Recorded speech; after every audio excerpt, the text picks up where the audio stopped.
ये समय सार परमागम का अद्भुत कर्ता कर्म अधिकार संपूर्ण द्वादशांग का सार है, वो आत्मानुभूति है। और उसमें भी सारभूत आत्मानुभूति जिसका वर्ण करती है वह शुद्ध चैतन्य तत्व है। उसकी अनुभूति की पद्धति है। ये प्रयोग पद्धति का जो प्रश्न होता है उसका उत्तर इसमें है। अनुभूति के पहले की दशा बताई कैसी होती है कि बहुत जो विकल्प होते हैं वे भी आत्मा को पाने के लिए अत्यंत उल्लसित और उछलते हुए होते हैं। इसका नाम नैपक।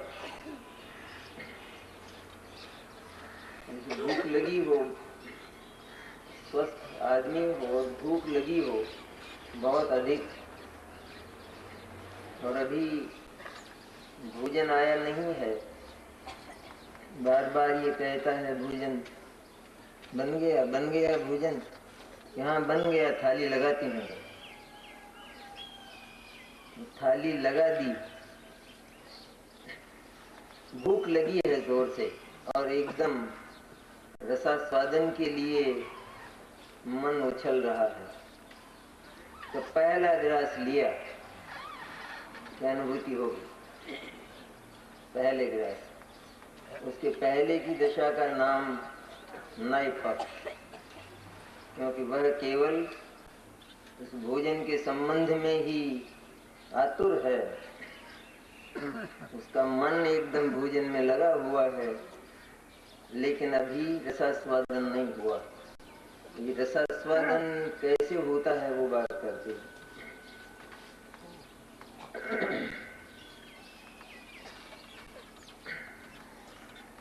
रात को चर्चा हुई थी अपने कि प्रथम शब्द अनादिकाल की दुख की थकावट को बताता है। हम थक जाएं तो फिर सबसे पहले क्या करें? तो थकावट अनुभव नहीं हो उसके लिए ये प्रकरण बिल्कुल नहीं। और थकावट मैंने चाहे इष्ट का संयोग हो अथवा अनिष्ट का संयोग हो, जो कोई भी साधन हो, जिस किसी प्रकार की परिस्थितियां हों, लेकिन आत्मा को भीतर से ये स्वर उठे, भीतर से ये विह्वलता भरी आवाज उठे, अब तो थक गया हूँ और अब दुख बर्दाश्त नहीं होता। नौवें ग्रेवेट का दुख बर्दाश्त नहीं होता।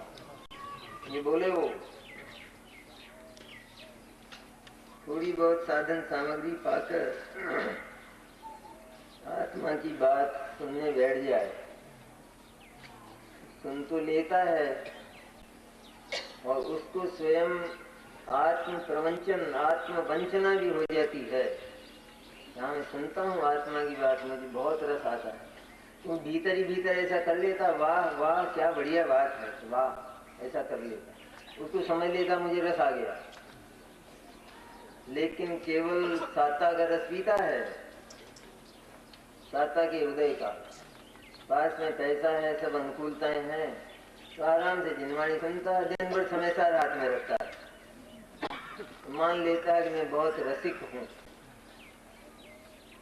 पर यह रस काम आने वाला नहीं है, क्योंकि चित्त कहीं दूसरी जगह पड़ा है।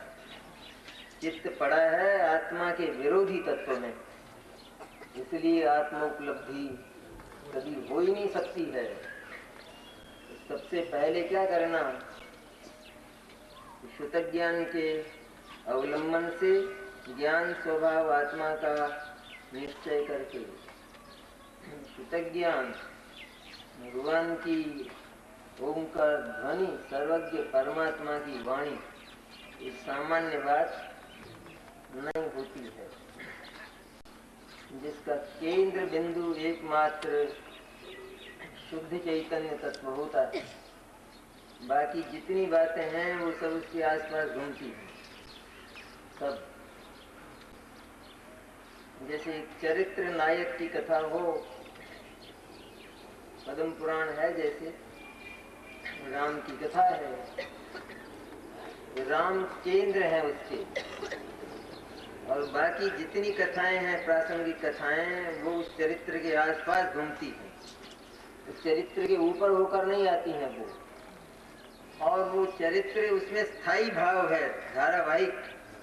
संपूर्ण चरित्र उन्हीं के लिए है, जितना कुछ है वो चरित्र नायक है वो उसका, बाकी सब प्रासंगिक है बातें।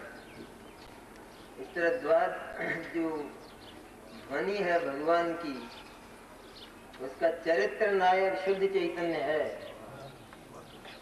और बाकी जितनी बातें आती हैं वे सब आती उसी के लिए हैं,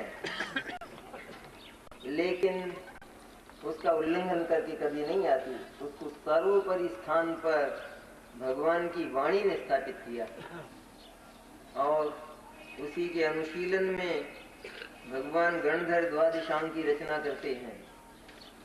और जितने भी दिगंबर संत हैं, दिगंबर आचार्य हैं, मुनिराज हैं और ज्ञानी हैं, जहाँ तक आत्मा के स्वरूप का संबंध है, एक ज्ञानी चतुर्थ गुण स्थान वाला आत्मानुभूति संपन्न, वह भी वही बात बोलता है और वही अनुभव करता है कि जो भगवान केवली बोलते हैं। भगवान केवली की वाणी में और उस अनुभूति संपन्न ज्ञानी की वाणी में प्रयोजनभूत आत्म तत्व के संबंध में थोड़ा भी अंतर नहीं है, तिलतुष मात्र भी फर्क नहीं है। इसलिए कीमत शुद्ध ज्ञान की है। शुद्ध ज्ञान ने भी उसी को सर्वोपरि किया है, उसी का अनुभव किया है कि जिसका प्रतिपादन केवल ज्ञान की वाणी करती है, और केवल ज्ञान जिसका प्रति समय रसास्वादन करता है। इसलिए ये जो शुद्ध ज्ञान द्रव्य शुद्ध, जिन वाणी जिन वचन इसका अवलंबन हो, जीवन में अगर एकमात्र अवलंबन है तो केवल यह है। महान दुख और संकटों के काल में अगर कोई अवलंबन दे सकता है तो उसका नाम शुद्ध ज्ञान और जिनवाणी। कहीं जाइए, कोई भयंकर व्याधि हो जाए, असाध्य व्याधि, तो लोग यही कहेंगे कि बम्बई चले जाओ, वहाँ है इसके स्पेशलिस्ट हैं, वहाँ है इलाज। इससे अधिक कुछ नहीं बताने वाले। और ज्ञानी के पास जाएंगे तो वो क्या कहेगा? शुद्ध ज्ञान के पास चले जाओ, जिनवाणी के पास, उसके पास इसका इलाज है, स्थायी चिकित्सा है। तो क्या कहेगी? शुद्ध ज्ञान क्या बोलेगा, जिनवाणी क्या बोलेगी? तो वो ये बोलेगी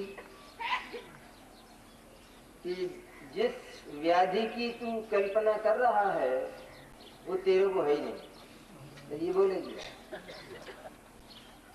फिर तो सभी साफ हो गया ना, या कुछ रहा बाकी? पर तेरे को है ही नहीं ना, कहते डैम हो गया है। जिस असली डॉक्टर है, नकली डॉक्टर है, इधर उधर ब्लेड से आंखों का ऑपरेशन करने वाले बहुत हैं ऐसे, वो तो कुछ भी करेंगे। लेकिन जो असली डॉक्टर है वो तो भीतर से परीक्षा करके कहेगा तेरे को कुछ नहीं है, भ्रम छोड़ दे। इस तरह शुद्ध ज्ञान क्या बोलेगा? जिनवाणी कोई सामान्य बात नहीं, सर्वज्ञ की वाणी, सर्वज्ञ परमात्मा की वाणी कोई अद्भुत अलौकिक चीज होती है। जीवन में उसकी उपलब्धि होना भी कोई महाभाग्य है। इससे नोटों के बंडल मिल जाए तो वो भाग्य, वो तो फूटा भाग्य है। कृतज्ञान मिल जाए, जिनवाणी मिल जाए, सुनने को मिल जाए और फिर उसका रहस्योद्घाटन करने वाला मिल जाए, उससे बड़ा भाग्यशाली कौन होगा? इसलिए सभी भाग्यशाली हैं हम। तो ये तीनों तत्व हमको मिल गए, सारे के सारे। पहले भी शुद्ध ज्ञान का ही अवलंबन, जैन कुल में पैदा हो अथवा ना हो, तो शुद्ध ज्ञान यदि मिल जाए, जिनवाणी अगर मिल जाए, तो उसका अभ्यास तन्मयता से करना, पूर्वाग्रहों को छोड़कर करना, दुराग्रहों को छोड़कर करना। क्यों करना पूर्वाग्रहों को छोड़कर? क्योंकि स्वयं अपना अनुभव यह कहता है कि मेरे जो आग्रह और मेरे जो विश्वास अब तक रहे हैं, उनसे मेरी समस्या का समाधान नहीं हुआ। इसका अर्थ यह कि वे झूठे थे, ये तो फैसला हो गया। जैसे व्याधि हो जाए तो 20 डॉक्टरों की दवाइयां ली, लेकिन आराम नहीं हुआ, तो फैसला नहीं हुआ। ये सब गलत है, सब झूठे हैं, बिल्कुल समझते नहीं है कुछ। इसी तरह जितना कुछ मैं आज तक जानता था, मानता था और आचरण करता था, वो सबका सब झूठा था। अगर वो झूठा नहीं होता तो मैं यहाँ नहीं होता, मैं मोक्ष में होता, सिद्धिशिला पर। अगर वो झूठा ना होता, ये तो अपने ज्ञान से ही नक्की हो गया। इसमें क्या है कि मेरे को आराम लगता नहीं है। कभी कभी ऐसा लगता है जैसे बुखार हल्का हो गया है, लेकिन बुखार जाने का लगता नहीं है अभी। उसका उपाय केवल शुद्ध ज्ञान है। जिनवाणी पर तो सर्व समर्पण हो, सारा ज्ञान, सारी श्रद्धा और सारा आचरण जिनवाणी पर समर्पित हो जाए, तब तो बात शुरू हो सकती है। और मन अगर डोलता हो इधर उधर, तो साहित्य पढ़ने के लिए तो इतिहास, भूगोल, उपन्यास, कहानी, टीवी और सिनेमा नहीं है। अभी तो किनारा पास नहीं है, बहुत दूर है। थोड़ा सा जीवन, और उसमें ऐसे गंदे कार्यों के लिए अगर किसी के पास समय है, तो फिर वो अपने संबंध में कब सोचेगा? जिसको समय मिलता हो सिनेमा देखने का, फिर वो कब सोचेगा अपने संबंध? जिसको घंटों टीवी देखने का टाइम मिलता हो। इसलिए है क्या जीवन का क्षण, एक एक क्षण। पैसा तो वापस आ जाता है, लेकिन बीता हुआ क्षण चाहे कितना ही पैसा खर्च कर दिया जाए, वो लौटता नहीं। एक एक क्षण की ऐसी कीमत। संयम गोयम मां पमाए, भगवान महावीर का वचन कहा जाता है। ऐ गौतम, एक क्षण के लिए भी प्रमाद मत करना, एक क्षण के लिए भी उसे शुद्धात्मा में असावधान मत होना। मेरी भक्ति छोड़ देना नहीं, क्योंकि मेरा जो मार्ग है, मेरा जो दर्शन है, भक्ति का नहीं है, दासता का दर्शन मेरा नहीं है। मैं वह भगवान नहीं हूं कि जो किसी को शरण देता हूं, लेकिन मैं वह भगवान हूं कि जो सबको भगवान बनाता हूं, भगवान देखना चाहता हूं। वो दर्शन है। कई लोग तो ऐसे होते हैं कि जो किसी को कला सिखाते हैं तो उसमें कुछ छिपा लेते हैं, तो पूरा सीख जाएगा तो दुकान खोल लेगा। और कुछ ऐसे होते हैं जो हृदय खोलकर उसको सिखा देते हैं कि तू भी मेरी ही तरह से संपन्न हो जाना, कोई तकलीफ नहीं है। हमारे भगवान तो मेरी ही तरह से, प्रथम तो तू है ही, लेकिन कदाचित थोड़ा सा व्यवधान, थोड़ा सा अंतराय बीच में हो गया है, तो उस अंतर को पाट लेना, वो विधि में बताता है। इसलिए जिनवाणी का उसमें संदेह करने की बात नहीं है। कोई बात पैदा हो जाए तो जिनवाणी को सामने रखकर उसके अनुरूप अपना ज्ञान बनाना, ज्ञान की रचना जिनवाणी के अनुरूप हो। और प्रयोजनभूत तत्व में तो सच में जिनवाणी जो बोलती है ऐसा है या नहीं, ये निर्णय करना। ये जो द्रव्य शुद्ध है इसके अवलंबन से शुद्धात्मदर्शी भाव शुद्ध ज्ञान की निष्पत्ति होना चाहिए, तो वो निमित्त है ये। आज तो इसको चैलेंज किया जाता है और आरोप लगाया जाता है सोनगढ़ वालों को, बदल दिया, मिला दिया, मिलावट कर दी, मिलावट कर दी। अरे हमारे तो गुरु ही ऐसे हुए। कहाँ भगवान सर्वज्ञ गणधर आचार्य दिगंबर संत, उनकी बात तो सर माथे पर है ही, लेकिन जो सामान्य ज्ञानी हुए जिन्होंने भावार्थ लिखा, उनका एक वचन भी इधर उधर करने की बात उन्होंने कभी सोची नहीं। उनको ये विकल्प ही नहीं कि यहाँ कुछ थोड़ी सी कसर है, ऐसा कभी गुरुदेव की वाणी से सुना वचन में? जयचंद जी ने थोड़ा सा कर दिया है, सुना दिगंबर आचार्य। और हमारे यहाँ तो बिजनेस ही शुद्ध चीज का होता है, हम मिलावट कैसे करेंगे? हमारा तो बिजनेस ही है, शुद्ध के सिवाय दूसरी बात आती ही नहीं है। ये धंधे तुम्हारे हैं मिलावट के और बदलने के, ये हमारा व्यवसाय नहीं है। हमारे गुरु के मुंह से तो शुद्ध की ही बात निकली है, उनकी वस्तु ही शुद्ध और वो सारा बिजनेस शुद्ध, व्यवसाय ही शुद्ध है और है ही नहीं। आज चला है ये तो जमाना जैसा कोई सोच नहीं सकता है। जिनवाणी को फाड़ना कोई कल्पना कर सकता है? और उसका आरोप लगाना कि मिलावट की है इन्होंने, नहीं है बात। चैलेंज किया जा रहा है आज तो आचार्यों को।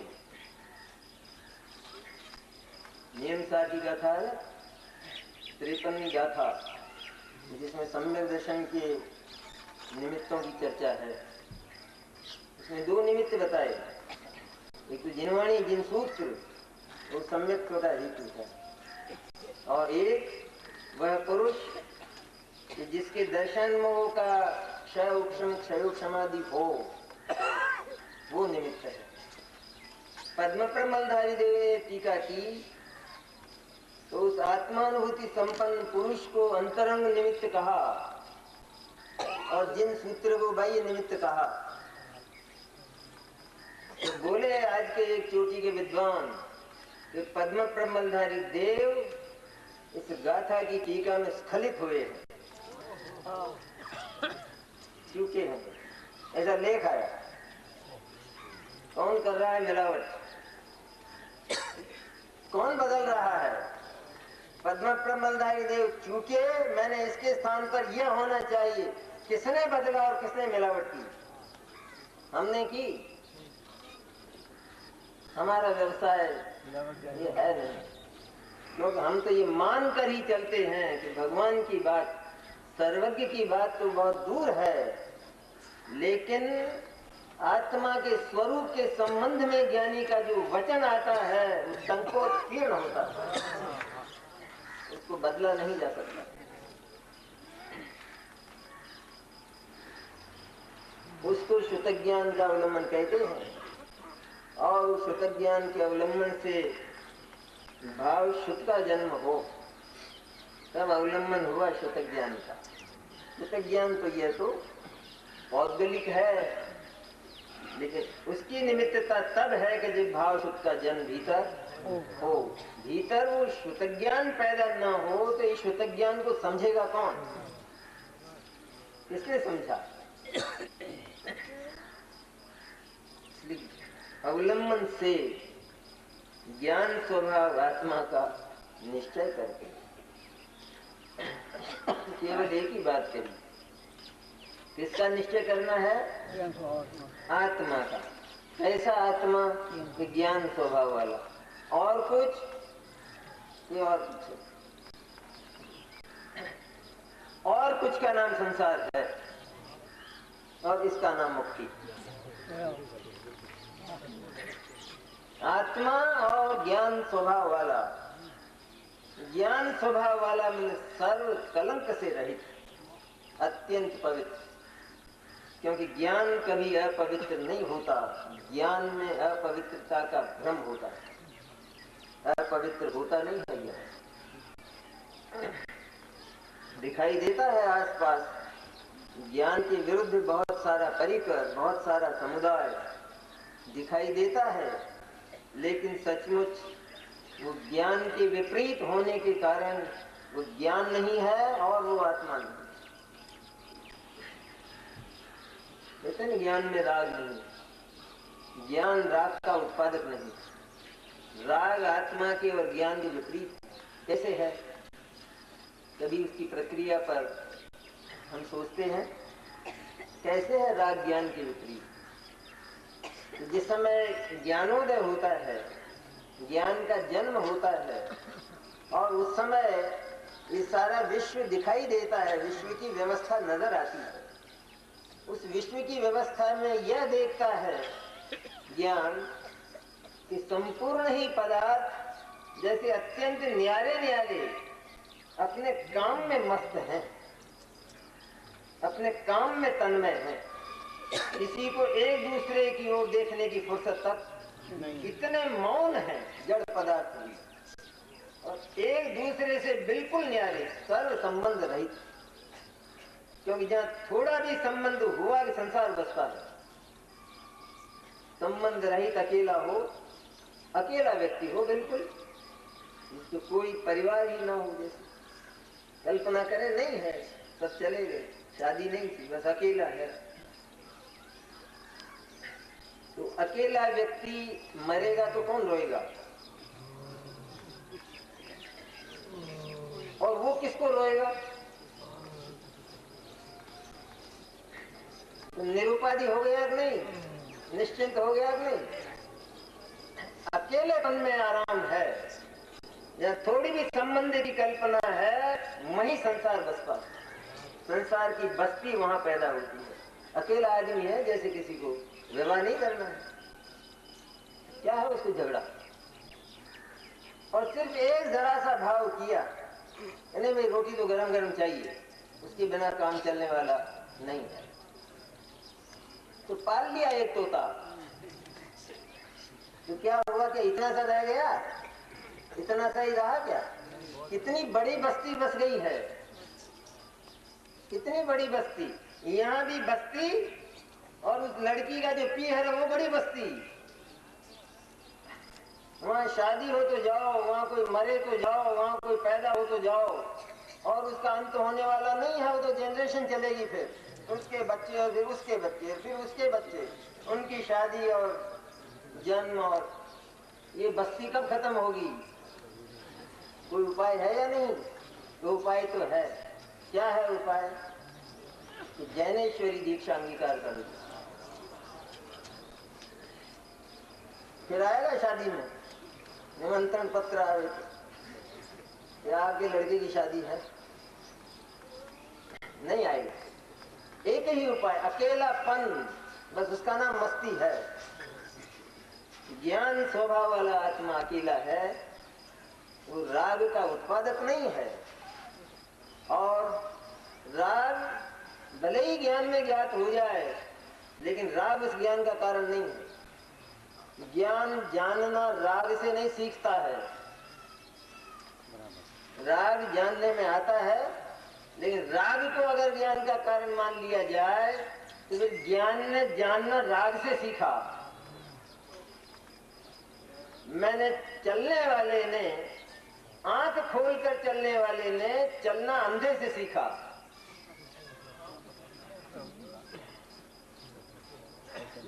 नहीं होता है ये। जब ज्ञानोदय होता है और विश्व की व्यवस्था देखी और ये देखा कि एक एक अणु वो सर्व संबंध रहित है, और ऐसा ही मैं हूं, मेरा भी विश्व में अणु मात्र से भी संबंध नहीं है, यहाँ तो पर्याय से संबंध नहीं, उसकी बात तो फिर बाद में, वो तो बहुत हो चुकी। लेकिन संबंध मात्र का निषेध है, नास्ति सर्वोपि संबंध है, कोई संबंध नहीं है मेरा इस विश्व में। जब ये देखा तो ममत्व पैदा होगा? नहीं, मेहनत करें ना थोड़ा, ऐसा क्यों? थोड़ा मेहनत करें ममत्व पैदा करने की। कोई मेरा नहीं है, संबंध रहित तत्व हूं मैं। जब ऐसा निश्चय हो जाए, इसके बाद ममत्व पैदा करने का श्रम किया जाए, थोड़ी मेहनत की जाए, तो ममत्व हो जाए किसी तरह पैदा हो सकेगा। राग पैदा होगा, किसके प्रति होगा? राग और ममत्व ये तो संबंध भाव है, इसलिए झूठे हैं, बिल्कुल मिथ्या क्यों है ये? क्योंकि जो वृत्ति इनके भीतर उठती है ममत्व में और राग में, वैसा विश्व नहीं है और वैसा आत्मा नहीं है। राग बोलता है ये मेरा है, मिथ्या दर्शन बोलता है ये मेरा है। बता तेरा कहाँ है? कोई झूठा है, मिथ्या है। इसलिए जब ज्ञान आता है तो वह तो सचमुच राग को तोड़ता हुआ, ममत्व को तोड़ता हुआ आता है, उसको जन्म देता हुआ नहीं आता। तोड़ता हुआ भी कहने की बात है, कर्ता कर्म का तो निषेध है ना। लेकिन होता यह है कि जिस समय उस चैतन्य ज्ञान स्वभाव के साथ अपना तादात्म्य स्थापित किया जाता है, केवल यही मैं हूं और पर्याप्त हूं, मैं हूं तो सही लेकिन असहाय हूं, नहीं है ऐसा। ये ऐसा असहाय है कि जिसको सहायता की आवश्यकता ही नहीं। असहाय तो है, लेकिन ऐसा असहाय नहीं है कि चले और गिर जाए, ऐसा कमजोर नहीं है।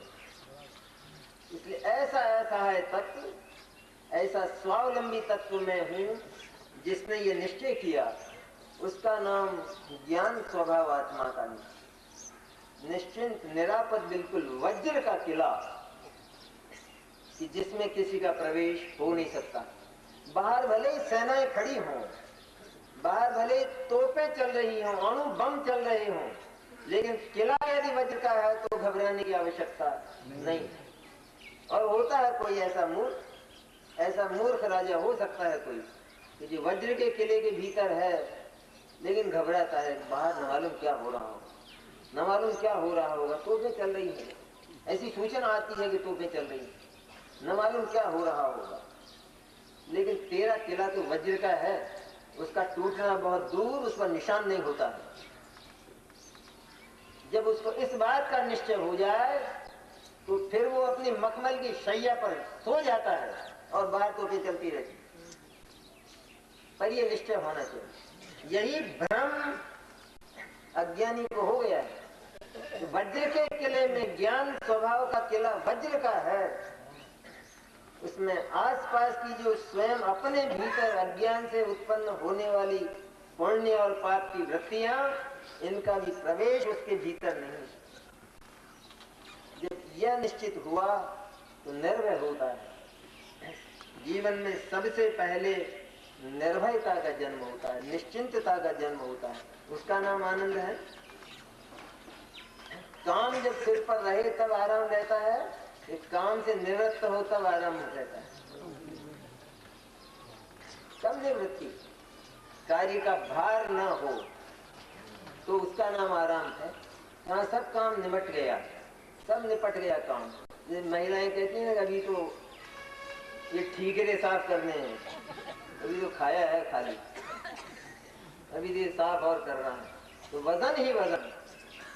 लेकिन जो स्वयं कृतकृत्य है, जिसे कुछ करना ही नहीं है और शेष नहीं है जिसके लिए कुछ भी, ऐसा ज्ञान स्वभाव आत्मा, उसका निश्चय हो जाने पर आत्मा अपने को कृतकृत्य अनुभव करता है। इसलिए कहते हैं कि उसको मुक्ति की अभिलाषा भी नहीं रहती। तो अभिलाषा की गुंजाइश कहाँ है उसके भीतर?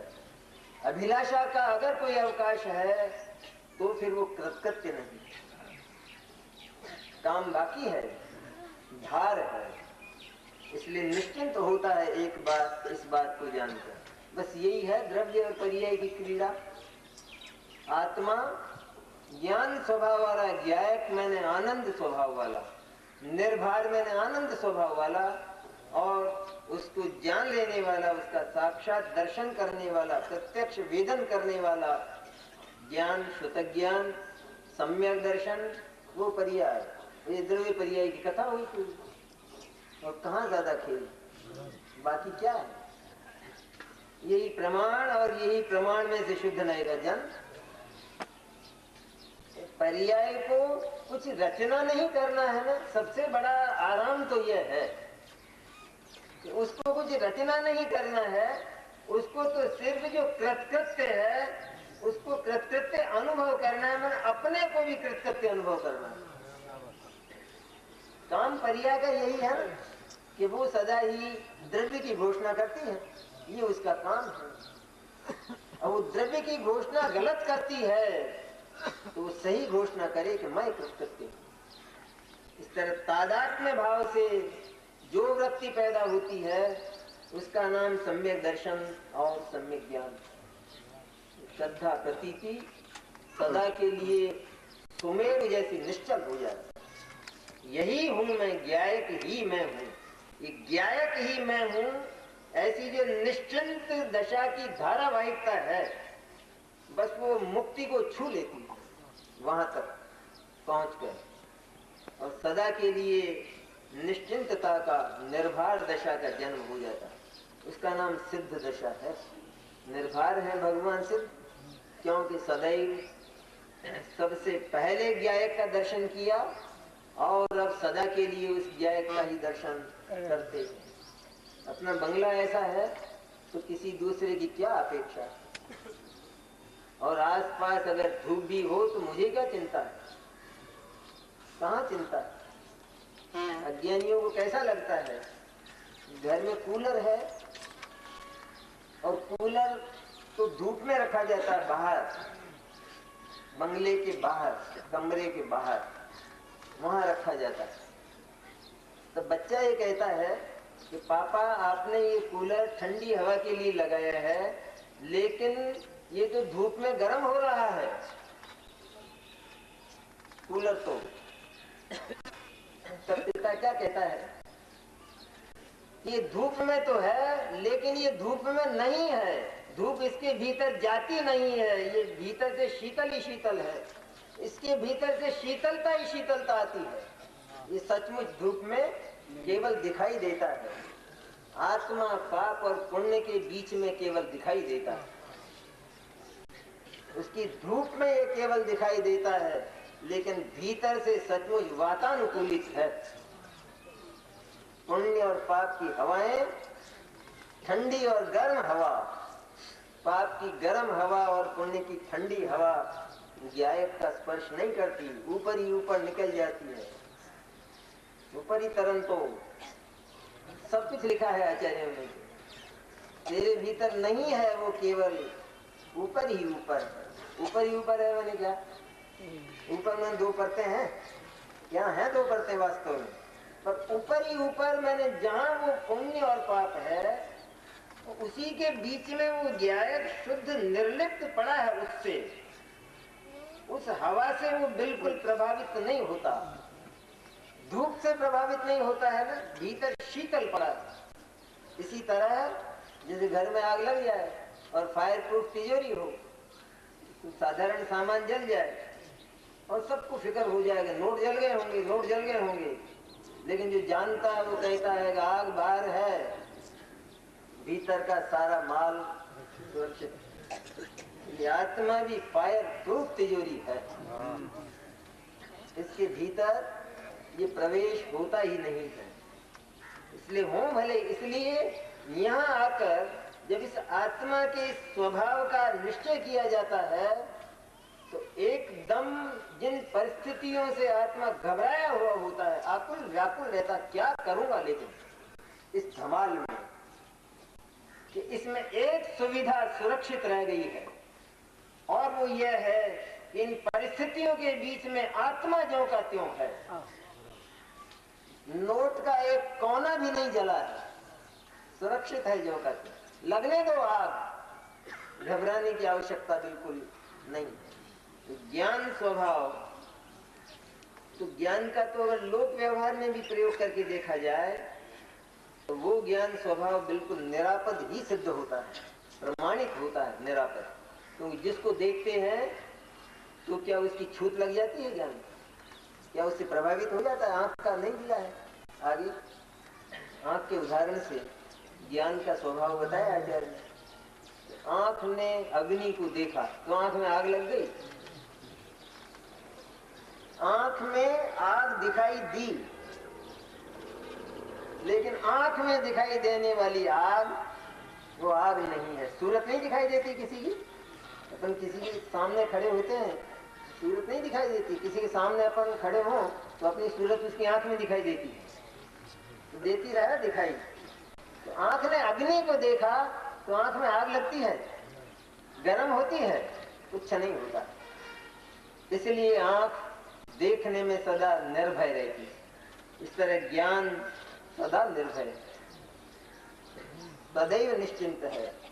ऐसा आत्म स्वभाव कि जो राग द्वेष और पुण्य पाप से सर्वथा न्यारा है और उन्हीं के बीच में रहता है, नौ तत्व के बीच में रहकर भी जो अपनी एक रूपता को कभी नहीं छोड़ता, ज्यों का त्यों रहता है, उसका निश्चय करके।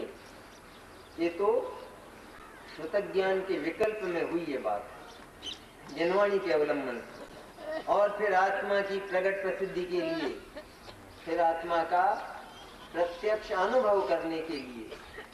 कभी ऐसा प्रश्न होता है ना कि जो अमूर्त आत्मा है तो ज्ञान में कैसे आता होगा, कैसे अनुभव होता होगा? हाँ, केवली तो देख लेते हैं उसके प्रदेशों को, लेकिन जो आत्मा बिल्कुल अमूर्त है तो वो आत्मा ज्ञान के में अनुभव में कैसे आता होगा? कि कैसे अनुभव में आएगा? श्रुत ज्ञान के अवलंबन से, जिन वचन के अवलंबन से जिस आत्मा के स्वरूप का निश्चय किया, तो कैसा है आत्मा ये तो निश्चय करेंगे नहीं। सत्ताशील है आत्म पदार्थ, सत्ता है या नहीं आत्मा की?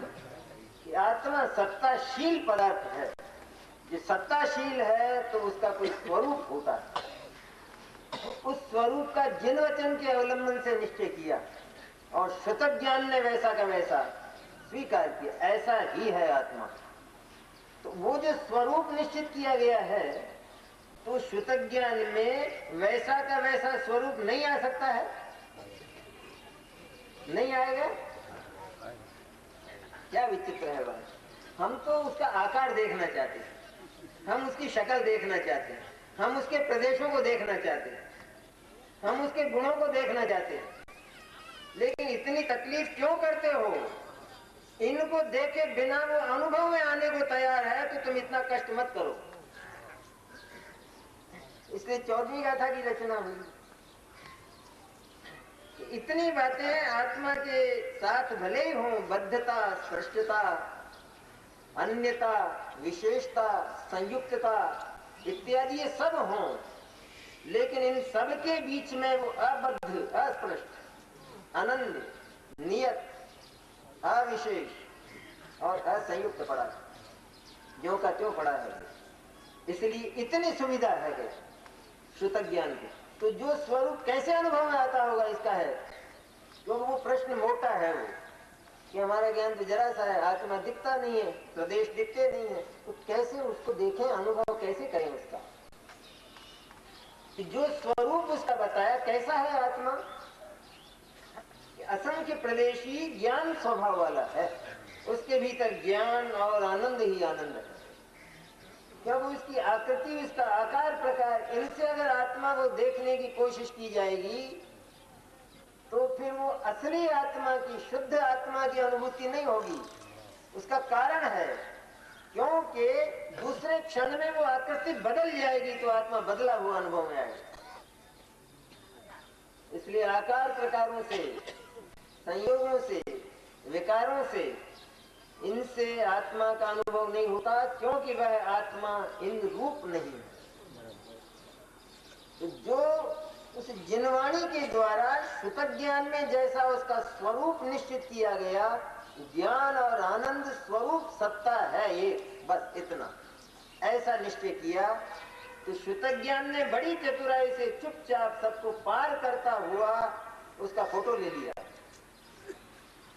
फोटो आता है, साक्षात आत्मा नहीं आ जाता, द्रव्य। फोटो खिंचवाते हैं तो क्या आता है?